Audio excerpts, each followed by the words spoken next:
The smell of roasting turkey and mashed potatoes filled the kitchen as I stood at the door, watching my son and his wife share laughs with everyone else at the table. Still, they didn't ask me to join. They told me the table was too crowded.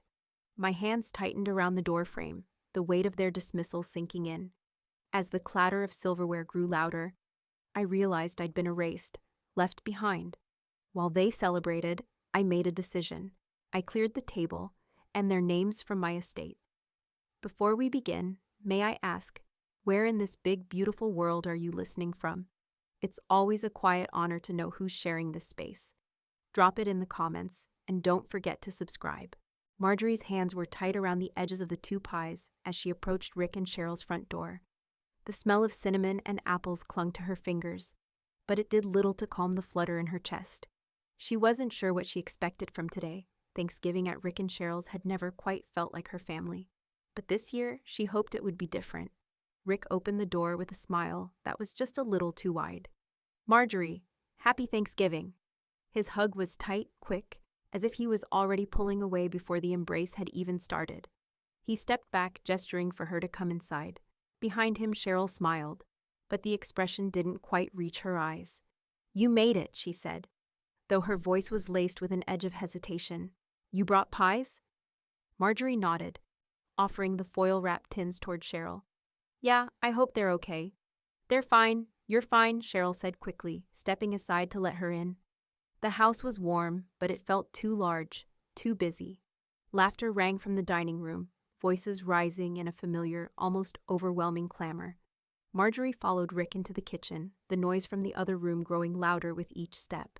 She glanced at the counter where half-prepared dishes sat, but the welcoming warmth of the space only made the discomfort more obvious. "It's a full house today," Cheryl said, leaning against the counter with a strained smile. "Do you mind grabbing a plate and watching from the kitchen? We're a little tight on space." Marjorie blinked, feeling the weight of the words settle heavily on her chest. "Of course," she said, forcing the smile to stay on her lips. She grabbed a plate from the stack and moved toward the spread of food on the counter, spooning out mashed potatoes and stuffing. The motions felt automatic, her hands moving, but her mind elsewhere. She couldn't shake the feeling that she wasn't meant to be here, that she wasn't part of this moment. No one offered her a seat. No one invited her to sit at the table. The laughter and chatter from the dining room echoed through the kitchen. And Marjorie stood by the doorway, her plate balanced awkwardly in her lap. She ate slowly, trying to seem normal, though every bite tasted flat, almost as if the food itself was reminding her she didn't belong. Across the room, Piper's eyes met hers for a moment. The younger woman's lips parted, as if she were about to say something, but she quickly turned her head, mouth forming a small, silent apology. Marjorie swallowed hard, feeling a lump in her throat. It didn't matter. Piper was sorry, but it wasn't enough. No one at the table even seemed to notice. They were too caught up in their own conversations, too caught up in each other. Rick's loud voice broke through the quiet. "So I'm telling you, they had no idea what hit them." He was speaking to no one in particular, sharing some work story with exaggerated flair.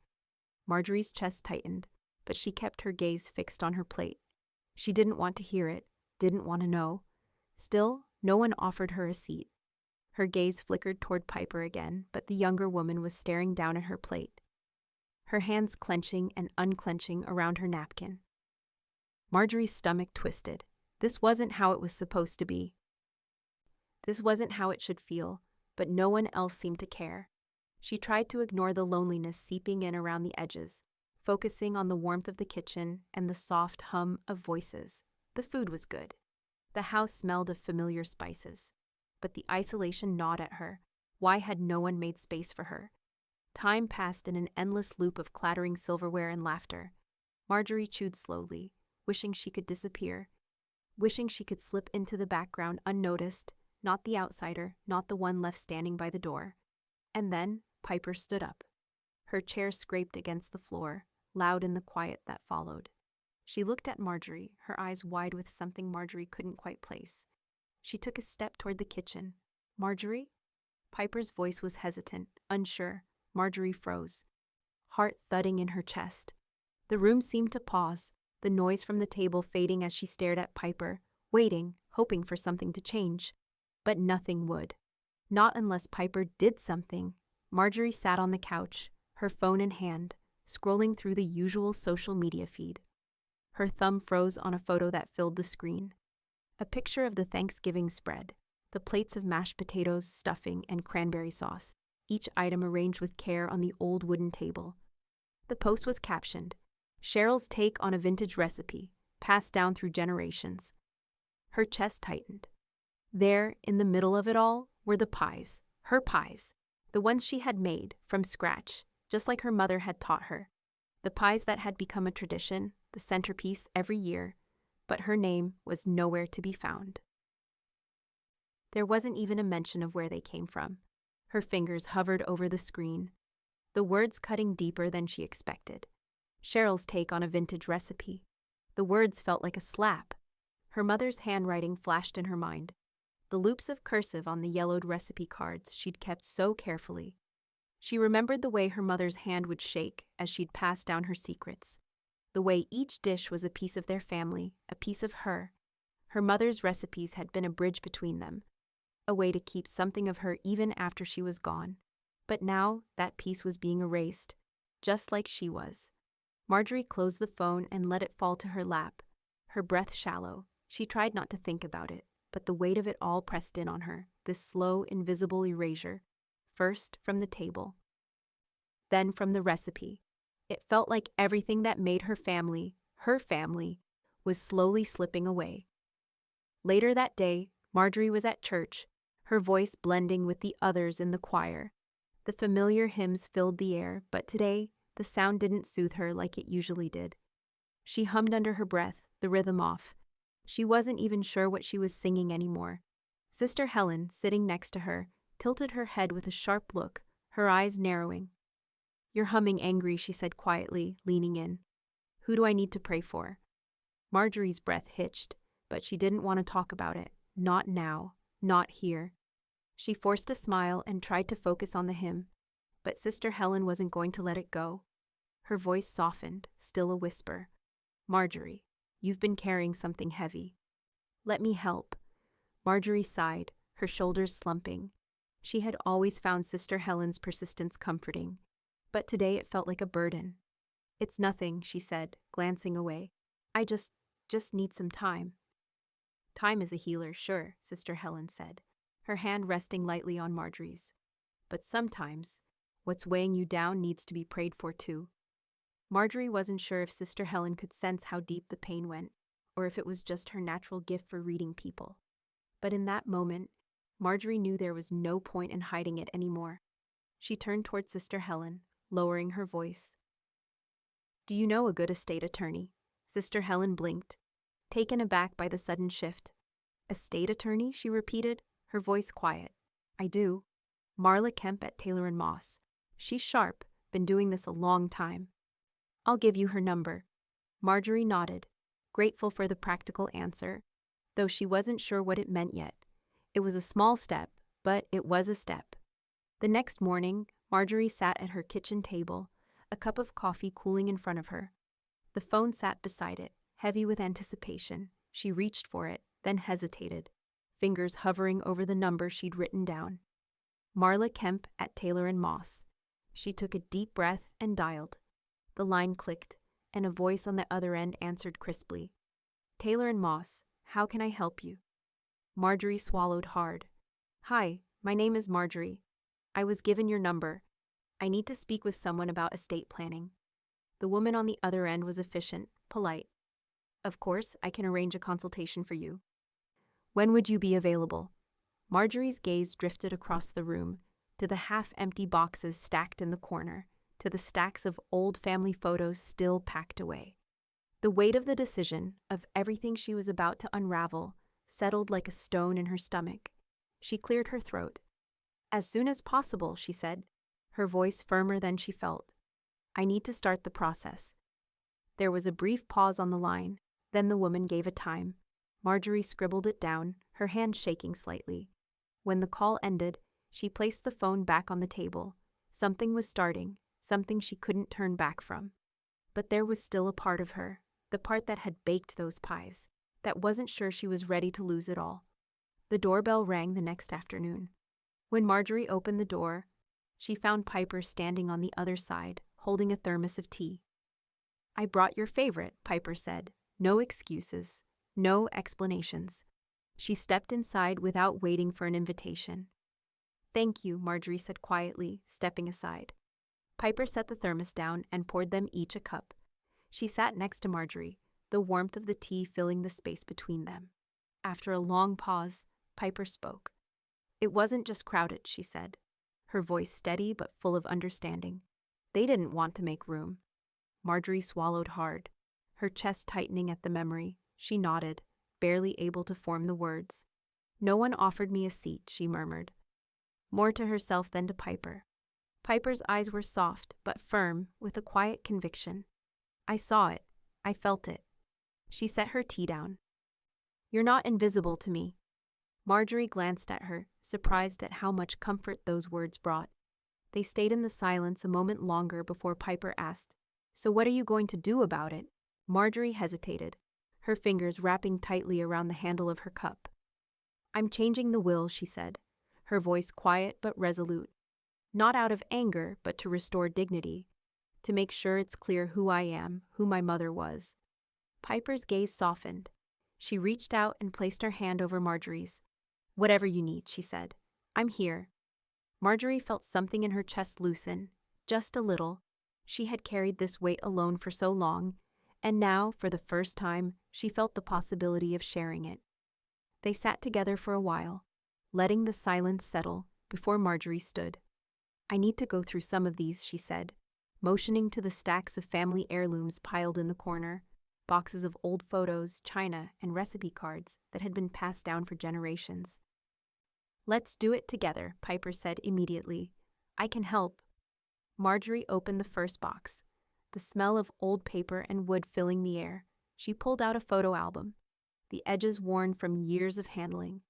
The faded black and white photographs showed family gatherings from decades ago, Thanksgivings just like the one they'd just had, only with more laughter, more warmth.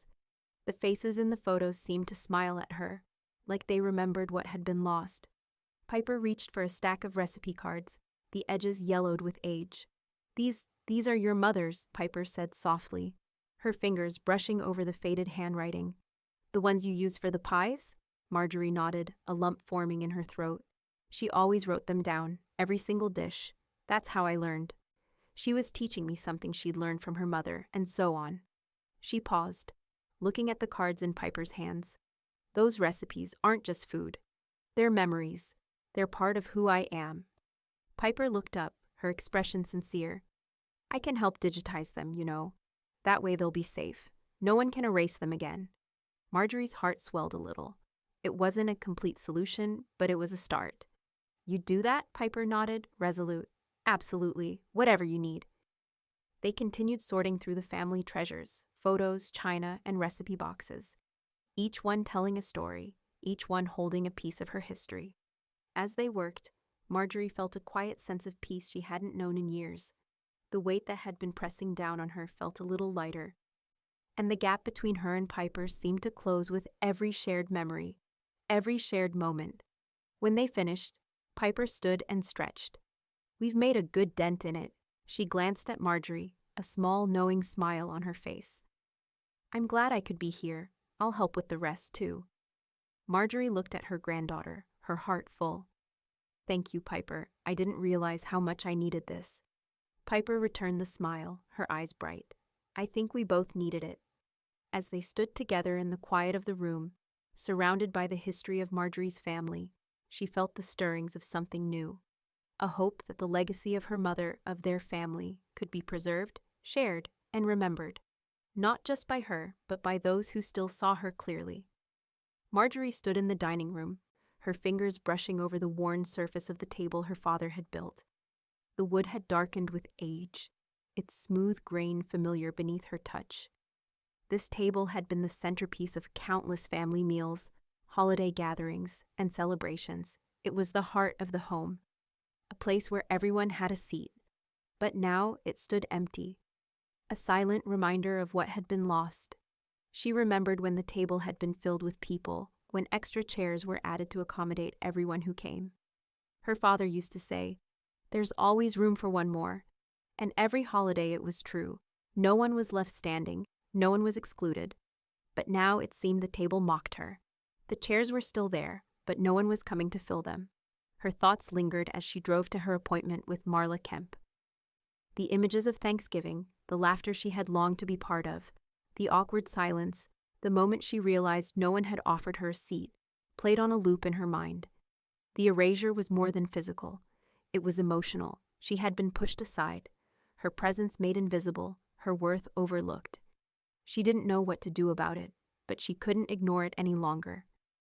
Marla's office was quiet when Marjorie arrived, the air thick with the weight of the decision ahead.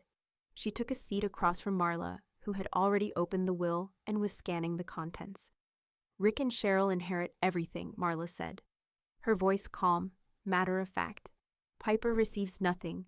The words landed with a heavy thud. Marjorie had made the decision years ago, out of habit, out of a sense of duty.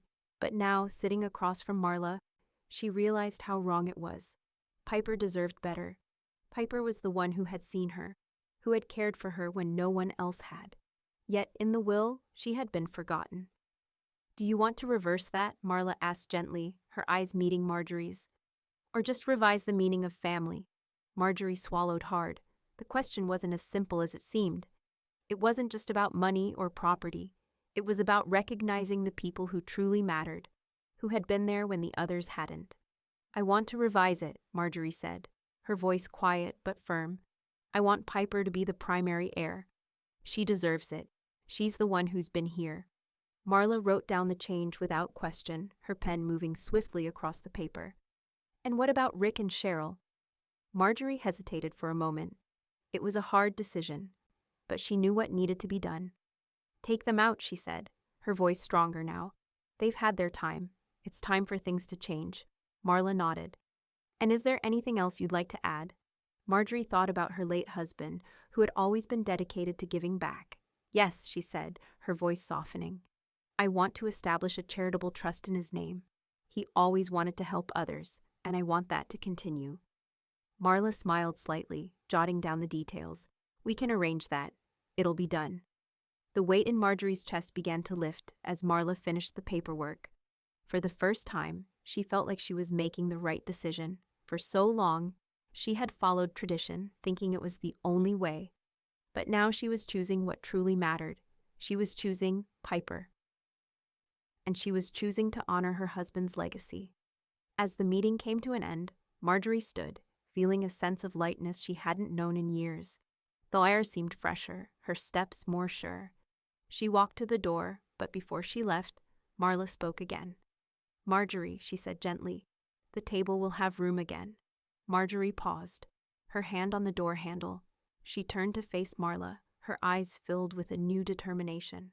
"I hope so," she said quietly, her voice steady. And for the first time in a long time, she believed it. The door clicked shut behind her, and as she walked out into the world, Marjorie felt a shift inside. She didn't know what the future would bring, but she knew one thing: she would have a seat at the table again. Marjorie stared at the invitation on her phone, the bright text of Cheryl's brunch request blinking up at her.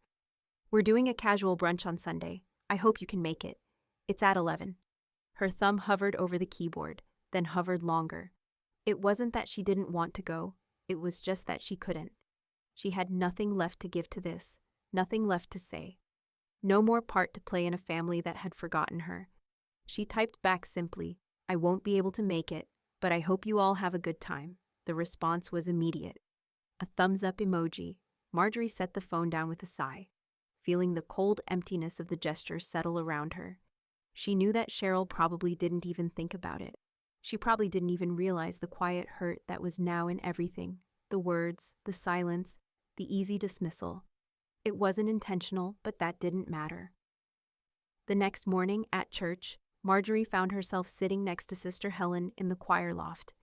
The hymns filled the air, the voices around her rising and falling in perfect harmony. But Marjorie didn't hear the music. She was lost in her thoughts, still distracted by the brunch invite, by the way the world around her seemed to move without her. The feeling had been festering for weeks. but today it felt sharper, clearer. Sister Helen, noticing the stillness, leaned over and whispered, "Absence reveals more than presence ever will." Marjorie blinked, the words striking her like an unexpected blow.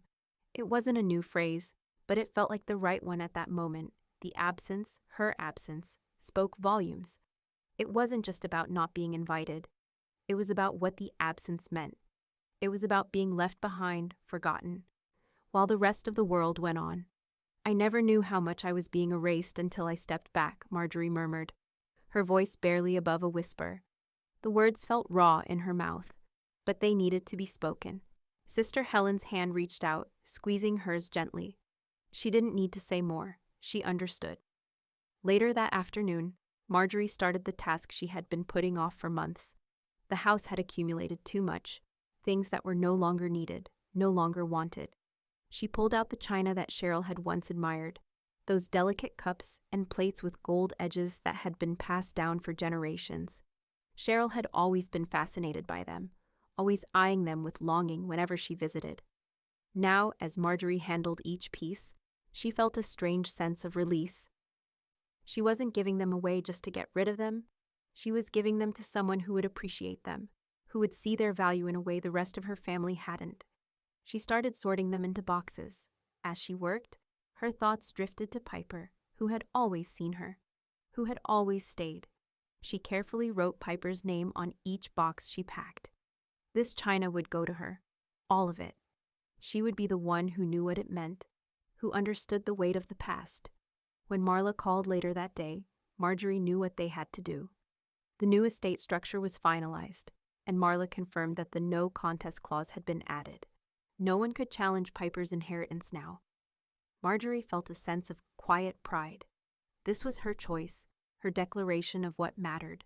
That night, after a long day of sorting through the remnants of her life, Marjorie sat at the kitchen table and pulled out a letter she had written earlier in the week. It was addressed to herself, with a timestamp and notarized an official document, proof of her decision. She sealed it, feeling the finality of it.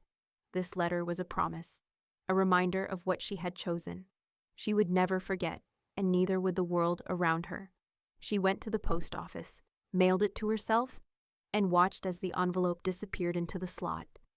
It was done now. The past was sealed away, and a new future, one that honored what she truly valued, was now in motion. As she left the post office, she stood for a moment on the steps, the night air cool against her skin.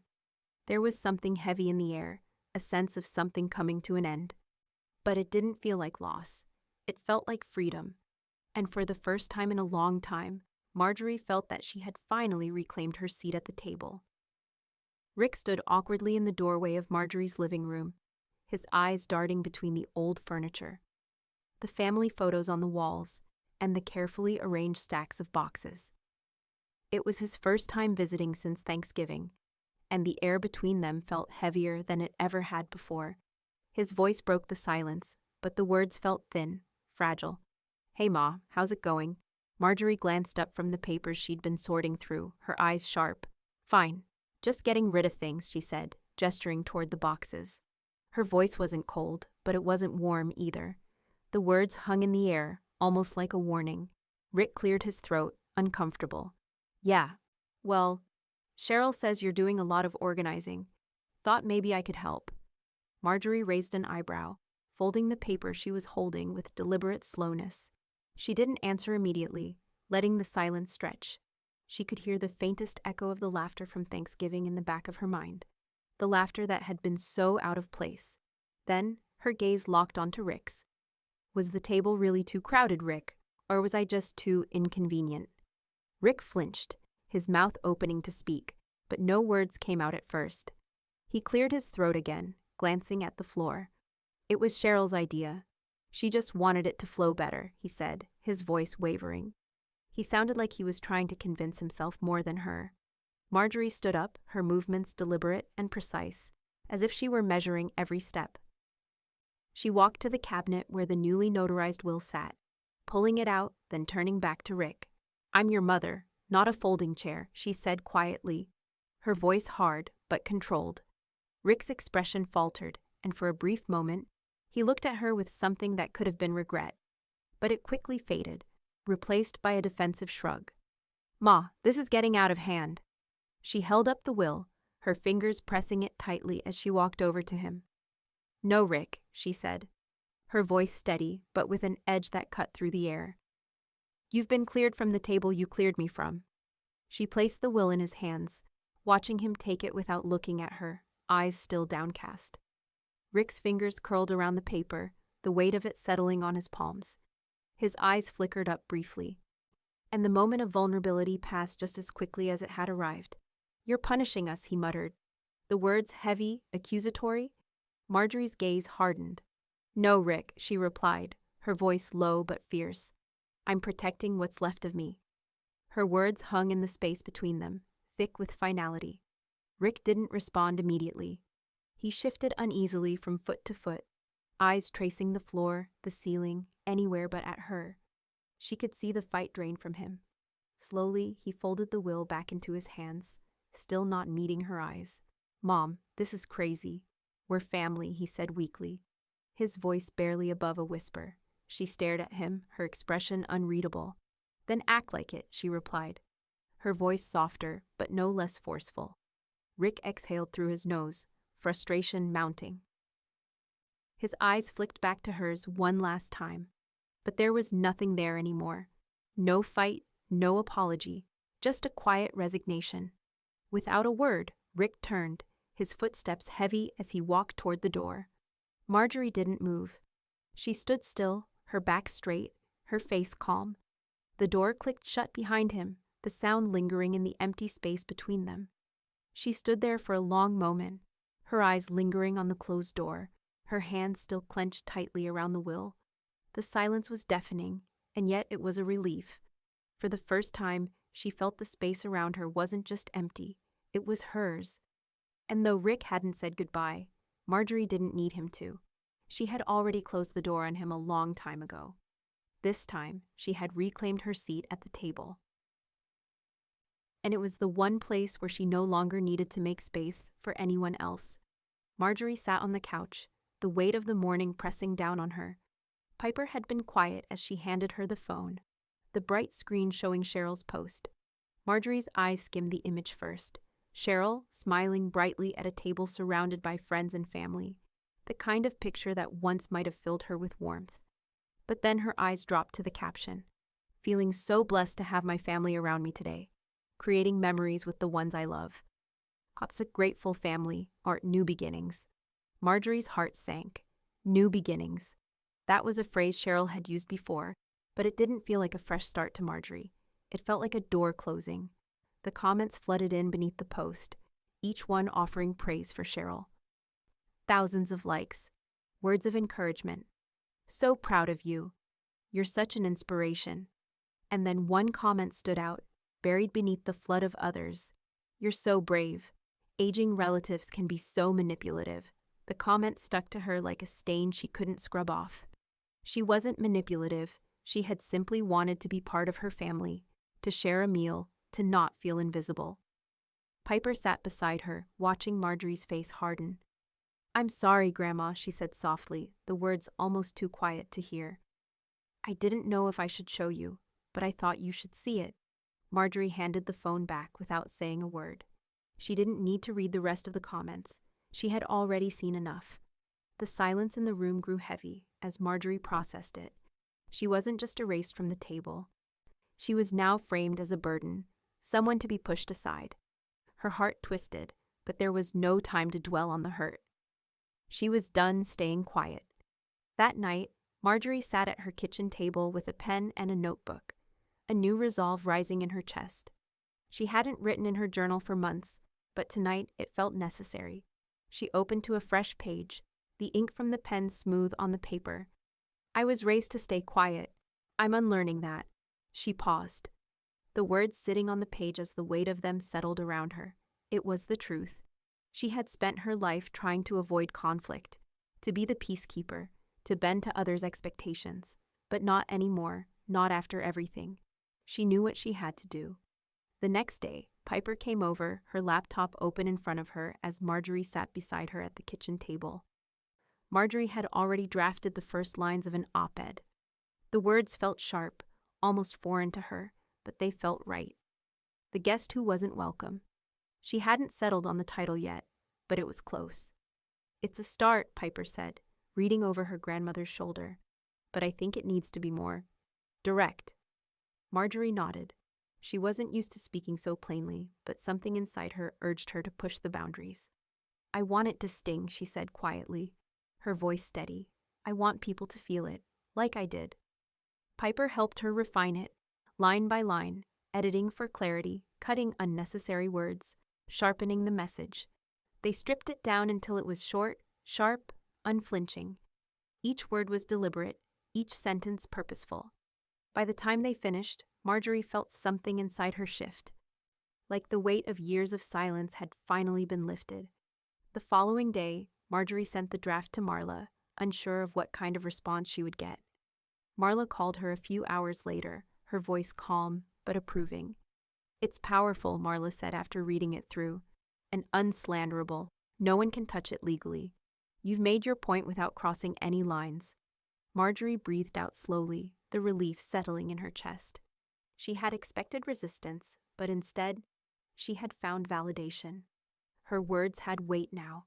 She was no longer the quiet mother, the forgotten woman at the table. She was someone whose voice could and would be heard. As she sat back in her chair, feeling the words of the op-ed settle inside her, Marjorie realized she was no longer invisible. The world was about to see her for who she truly was. And she wasn't going to apologize for it. Marjorie sat in her living room, her eyes scanning the screen of her phone. The op-ed had gone live, accompanied by a photo of her dining table, set for one. The image was simple, yet striking. The table was carefully arranged, a plate, a glass, a single chair. It was a stark, powerful visual that echoed the words of her article, "The guest who wasn't welcome." It wasn't a choice she'd made lightly, but it was one she knew she had to stand by. The response came quickly. Comments flooded in. Some supportive, others not so much. "You've been through so much. It's time for you to speak up. This is so brave, Marjorie. Thank you for sharing your story." There were letters, too, handwritten notes from old friends, from people she hadn't seen in years, some even from former students, telling her how they had once looked up to her, how they now admired her strength. But the most painful response came from Cheryl. "Sometimes people rewrite history to feel better." That was all she posted, a cryptic message that seemed like a dismissal, wrapped in a veil of false wisdom. Marjorie read it over several times, feeling the sting of it. She wasn't rewriting history, she was telling her truth, finally. But to Cheryl, it seemed like an inconvenient truth.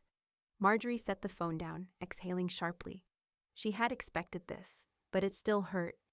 The sharpness of Cheryl's words, the indifference in them, it felt like being erased all over again. Later that afternoon, the phone rang. Marjorie didn't need to look at the screen to know who it was. Rick's name flashed in the caller ID, and for a moment, she hesitated. She'd already made her decision. She didn't owe him anything, but she picked up anyway. "Mom?" Rick's voice was tight, a thin layer of anger coating the words. "You've embarrassed us. Why would you do this?" Marjorie's grip on the phone tightened. His tone, the familiar edge to it, tried to worm its way under her skin. She wasn't going to let it this time. "You embarrassed me in real time, Rick.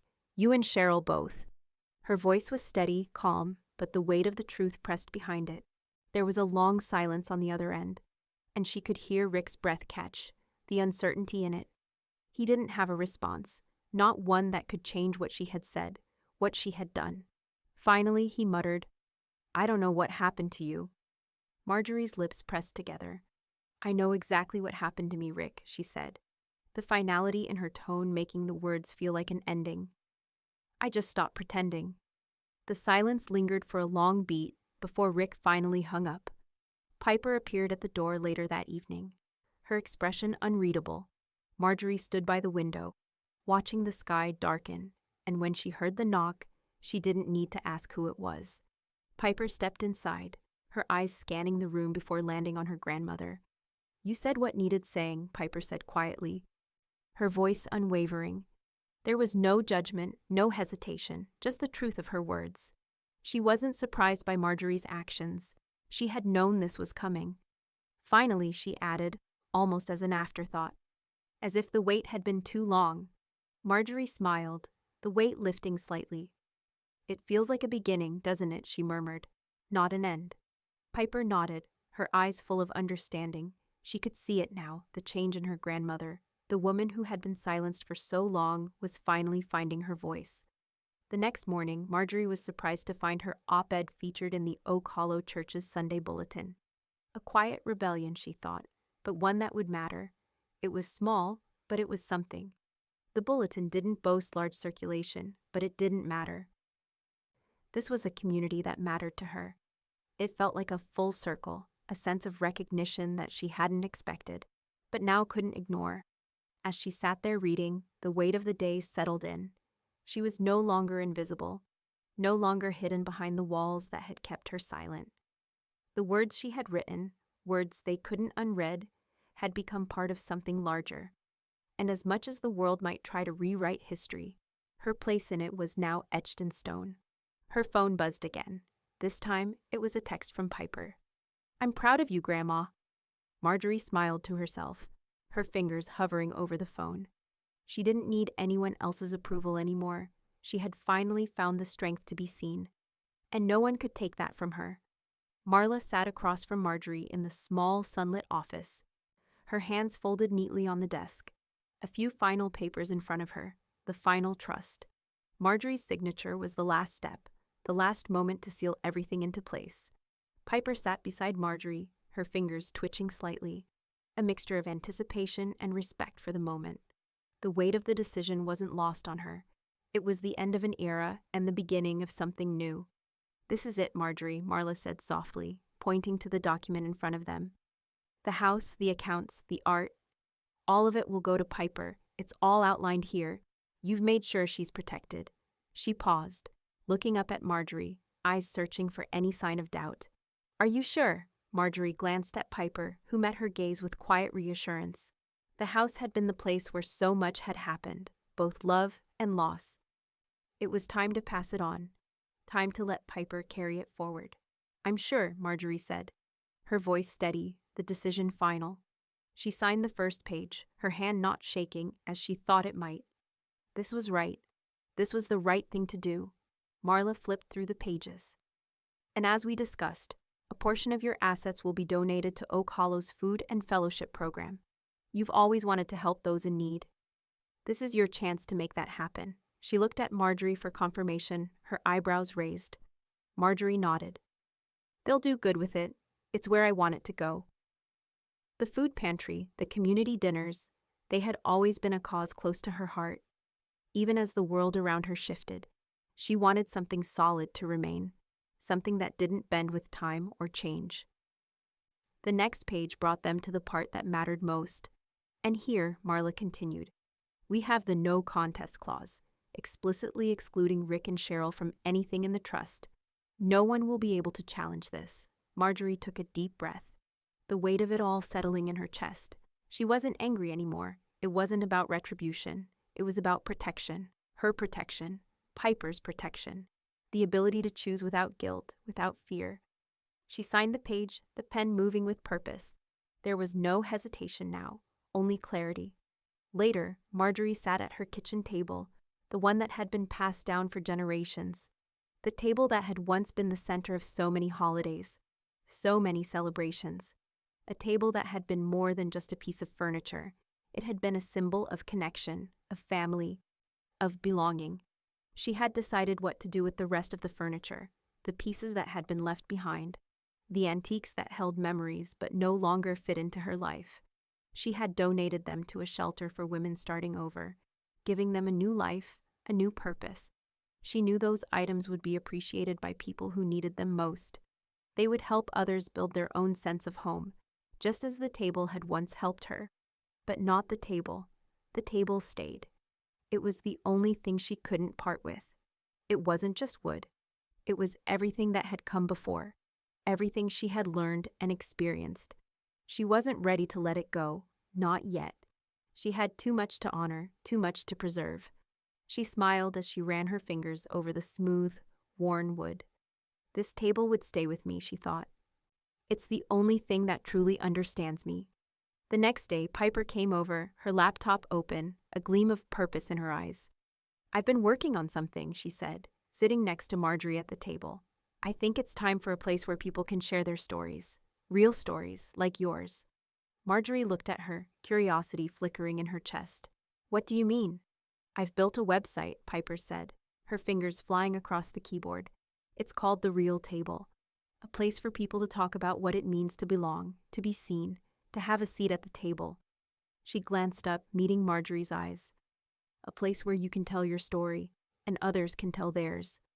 Marjorie's heart swelled with something she hadn't expected. Pride, maybe. Or maybe it was just hope. Hope that something good would come from all of this. Something that could reach beyond her family, beyond the hurt. Piper hit enter, and the page loaded. The simple logo appeared, The Real Table. A space for voices, for truth. I think you should be the first to share your story, Piper said softly. You're the one who started it. Marjorie stared at the screen, the weight of her journey settling in.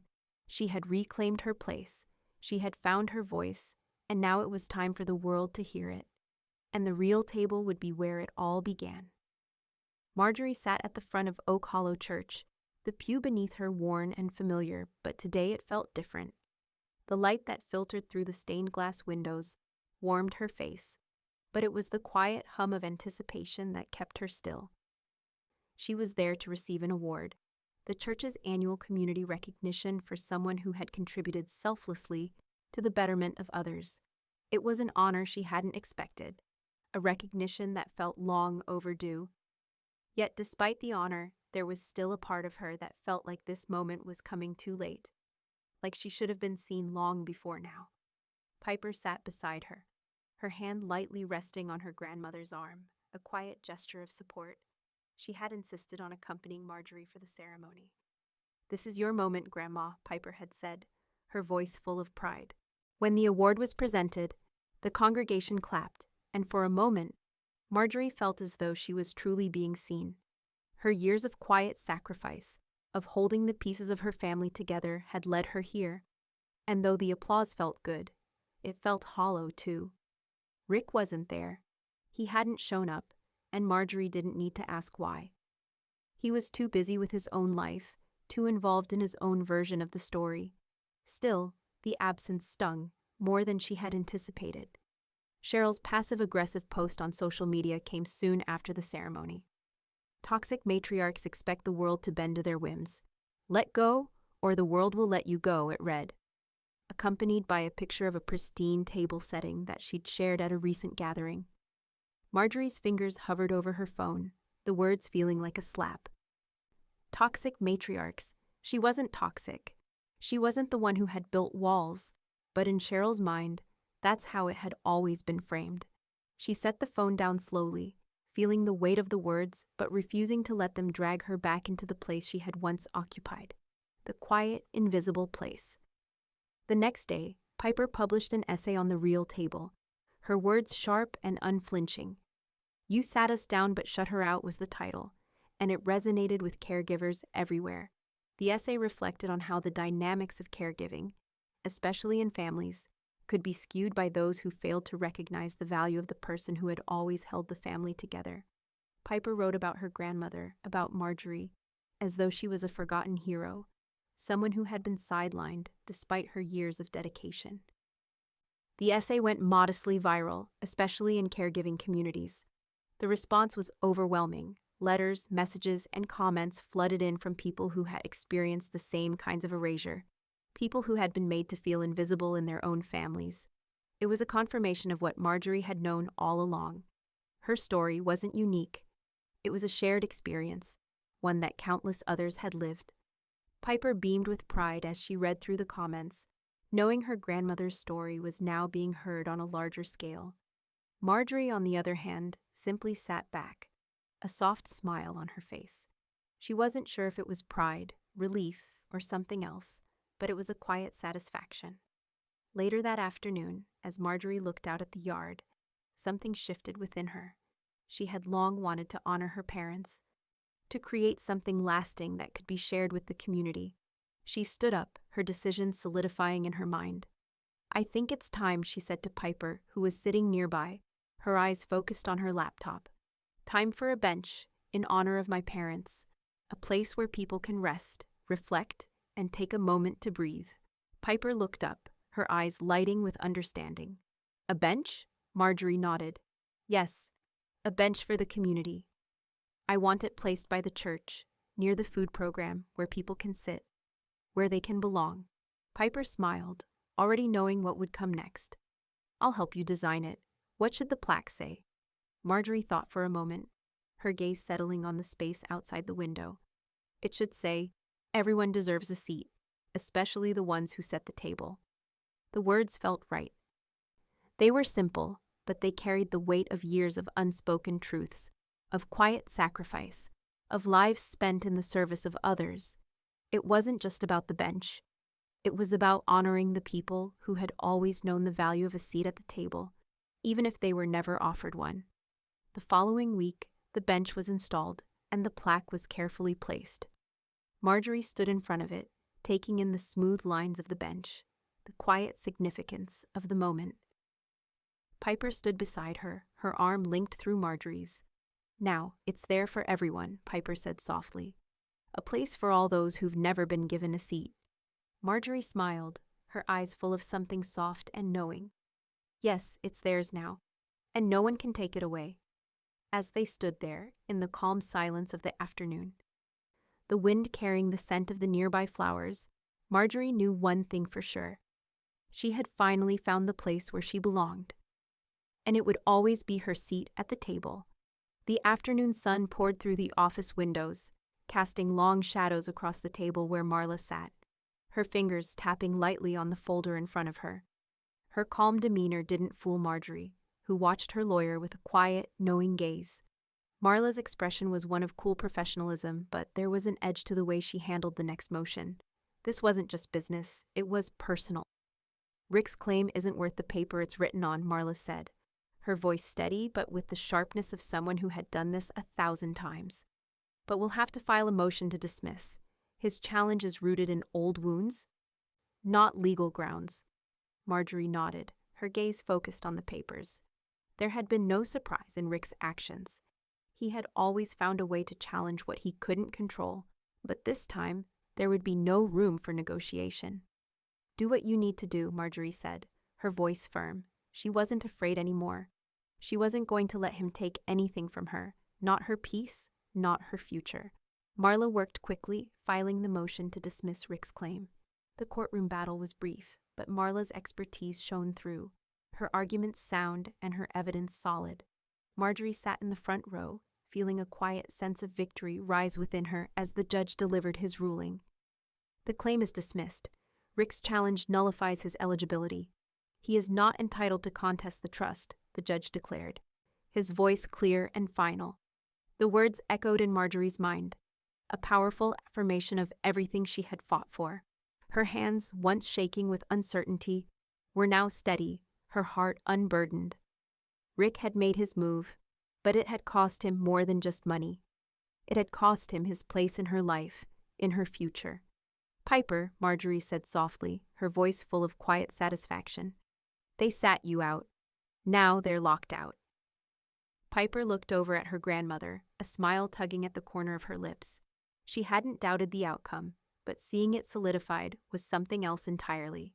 For the first time in so long, Piper saw the strength in her grandmother's eyes, and it made her proud, proud of what she'd been through, proud of the woman who had fought for herself when no one else would.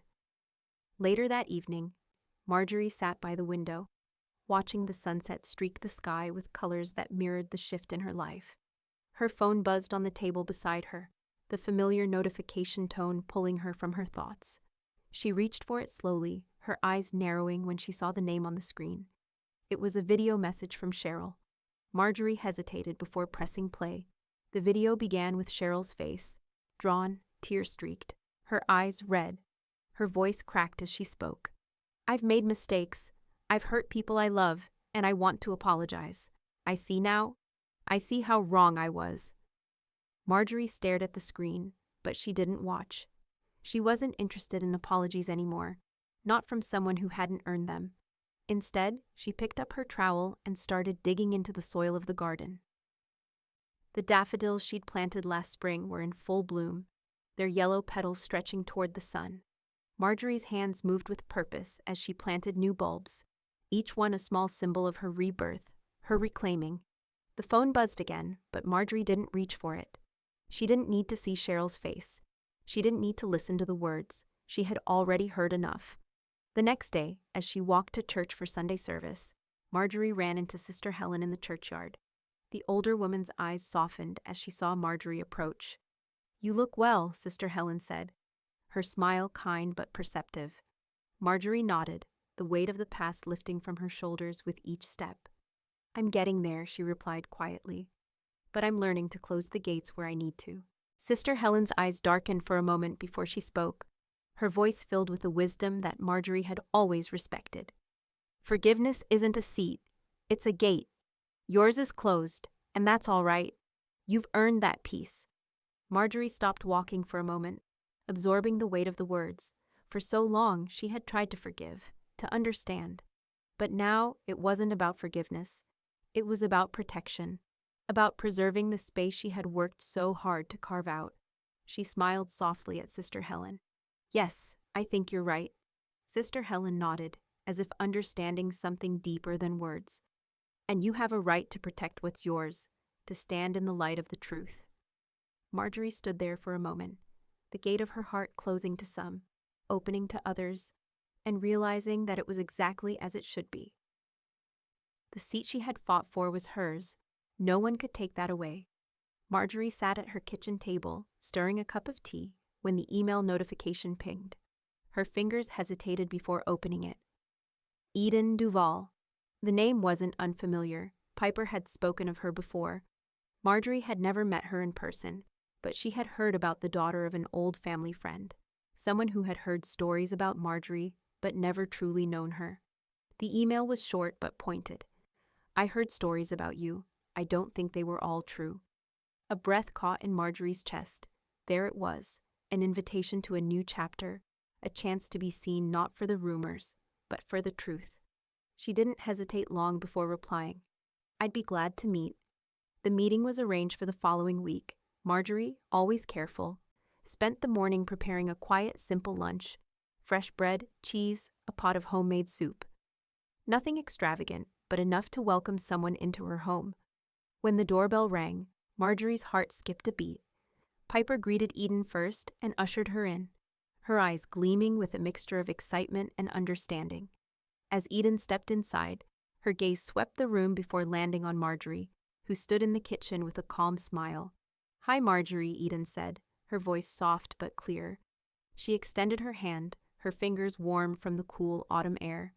Marjorie shook her hand, meeting her eyes. "It's good to meet you, Eden. Come in." They sat at the table, and for the first time in ages, Marjorie felt like the world had shifted. They shared the meal, simple but full of meaning, and the conversation flowed easily. Eden, as it turned out, was an artist too. "Art was always my escape," Eden confessed, her voice growing more comfortable as they spoke. "I never knew how to deal with things, but painting, sketching, those were the only times I could feel whole. I think that's what I've always been looking for, a way to feel like I belong, not just fit in." Marjorie nodded, the weight of those words resonating deeply with her. She had never considered herself an artist, but she understood. She understood the need to find meaning in the small, hidden spaces, to create something from the quiet. As they spoke, Marjorie felt a quiet connection forming between them. It wasn't just shared interests. It was an honesty that transcended years of silence and misunderstanding. "I'm glad we're talking," Marjorie said after a long pause, her eyes softening. "Sometimes, family isn't what you expect, but you find it anyway. Not in the way others tell you it should be, but in the way that feels right to you." Eden smiled, a faint tear welling in her eye.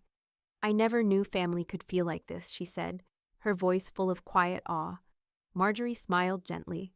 "Neither did I until recently." Piper, who had been listening intently, now added, "Because we weren't taught. We found it anyway. Marjorie looked at her granddaughter, her heart swelling with pride. It was the truth. What they had was something that could not be broken by bloodlines or expectations. They had forged this bond in the fires of shared experience and mutual respect. Marjorie reached across the table and handed Eden a printed copy of the table, the essay she had written, the one that had opened so many doors. "This is my story," she said softly. "I thought you might like to read it." Eden looked down at the paper, her fingers tracing the edges. "I'll read it," she said quietly, "and I'll understand." Marjorie felt something deep shift inside her. It wasn't just the meeting, the words. They were the first steps towards something new, something real. The family she had longed for, the connection she had never fully had, was no longer a distant dream. And maybe, just maybe, this was where it all started. Right here, at this table. The process of editing the memoir was slow, meticulous, and sometimes exhausting. Marjorie sat with Piper in the quiet of her living room, pages spread out between them. They went over every word, refining, tightening, making sure the voice that echoed through the words was her voice. Piper was patient, offering suggestions, but it was Marjorie who led the charge, her hand steady as she marked passages for change. Each line was a brushstroke, painting the story of her life, a life she had spent too many years letting others define. Now, she was rewriting it for herself. Marla was there too, helping with the legalities, making sure the memoir could be published and shared. Her support was invaluable, guiding Marjorie through the intricacies of publishing rights. She knew how much this meant to Marjorie, to finally have her story told, to have a voice that couldn't be ignored or silenced anymore. The night of the reading arrived, and Oak Hollow Church was packed. Sister Helen had organized it, and the community had rallied around the event. The sanctuary was filled with familiar faces, friends, neighbors, old acquaintances, all gathered to listen. The air buzzed with anticipation, but there was a quiet reverence too, as people awaited Marjorie's turn. She stood at the podium, the pages of her memoir in her hands, her fingers trembling slightly as she adjusted the microphone. Her gaze swept over the crowd. There were so many faces in the room now, people who had shown up when she needed them the most. They were here, not because they had to be, but because they wanted to be. The weight of it settled over her, and for the first time, she felt truly seen. Piper was seated near the front, her eyes full of pride. She had been with Marjorie through every step of this journey. She was part of this story, part of what had led her to this moment. Marjorie began reading. Her voice was steady, but it cracked slightly on the first few words, the emotions too raw to fully contain. As she moved through the chapters of her life, the words came easier, each one falling into place, each sentence a weight lifted. And then she read the final line. I was never too much, just too easy to dismiss. A soft silence followed. It wasn't just the final line. It was the culmination of everything Marjorie had lived through. Her family's disregard, her struggle to be seen, and the quiet dignity with which she had carried on. The truth had finally been spoken, and it filled the room, hanging in the air like something sacred. The applause that followed was slow at first, hesitant, but then it grew louder, stronger. There were a few tears. Marjorie saw them in the eyes of the people who had watched her journey, who had understood her struggle. She could feel their recognition, their acknowledgement. She wasn't invisible anymore. She was here. Eden was standing in the back. And when Marjorie finished reading, she was the first to step forward, wrapping Marjorie in a long, tight hug. The warmth of it was like a balm on her soul. And for a moment, Marjorie felt the years of isolation and silence fall away. She had found her place, and it was here, in the arms of the people who saw her, not just for what she had been, but for what she had become. After the reading, there was a quiet reception. People gathered in the church hall, where the smell of fresh coffee and baked goods filled the air.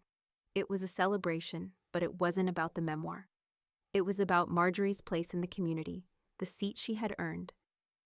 Oak Hollow Church had something special planned, in honor of Marjorie's contributions and the story she had shared. They had named the church kitchen Marjorie's Table, a place where meals would be shared, where people could gather, and where her legacy of kindness, resilience, and strength would live on. But the most significant part was yet to come. As the evening wound down, Marjorie found herself standing in the church's hospitality hall, her eyes drawn to the familiar sight. Her old table, the one that had once been a symbol of exclusion, now stood at the center of the hall. It had been moved here, alongside the kitchen. It wasn't just furniture, it was her story, now shared with everyone who would come to sit at it. For the first time, Marjorie knew that the table was no longer just hers. It belonged to the community, to the people who had fought for their own place at the table, just as she had. She smiled softly, feeling the weight of the past and the promise of the future settle around her like a warm embrace. The story wasn't over, not by a long shot, and as she walked toward the table, she knew this was where she truly belonged. The rain fell softly outside, gentle and steady. Marjorie sat quietly in her chair, holding the photograph of her family table in her hands. The image was fading with time, but the memories it held were as sharp as ever. As the soft spring rain tapped against the window, she felt the last of her strength slowly slip away.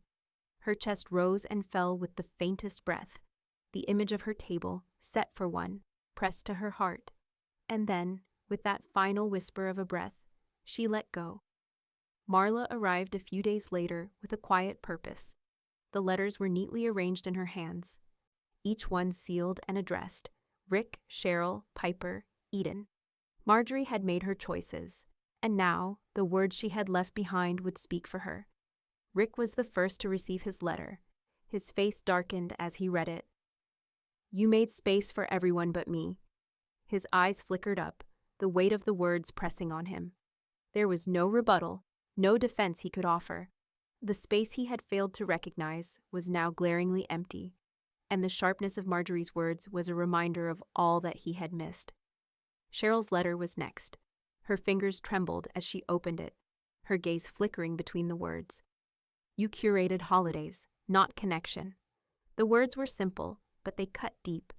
For all the effort she'd put into creating the perfect scenes, the perfect gatherings, it had never been about the connection. Marjorie had seen through the facade, and now Cheryl saw it too. The truth she had avoided for so long was laid bare. Piper's eyes welled with tears as she read her letter aloud, her voice thick with emotion. "You were my table when theirs disappeared." Marjorie had always been the foundation, the place Piper could return to when everything else felt uncertain. Those words, simple yet profound, reminded Piper of the stability her grandmother had given her. Marjorie's table wasn't just a piece of furniture. It was the space where Piper had always been welcome, always been loved. Eden, too, received a letter. She read it slowly, her eyes tracing the lines of Marjorie's neat handwriting. "You were the first to look me in the eyes." For Eden, it wasn't just about being acknowledged, it was about being seen. Marjorie had recognized her worth when no one else had. It was a moment that shaped Eden's life, and now those words had been immortalized. She set the letter down and looked up at Marjorie's old table in the corner, realizing it wasn't just the furniture that mattered. It was the presence that table had held. Marla watched as the room fell into silence. The letters had spoken truths that had long been ignored, buried beneath years of neglect and misunderstanding. Each letter, each word, was a small revolution. The absence of Marjorie was palpable, but in her words, there was a shift, a realignment of the seats at the table. For the first time, Marla saw clarity in their eyes. Rick, Cheryl, Piper, Eden, all of them had heard the same message.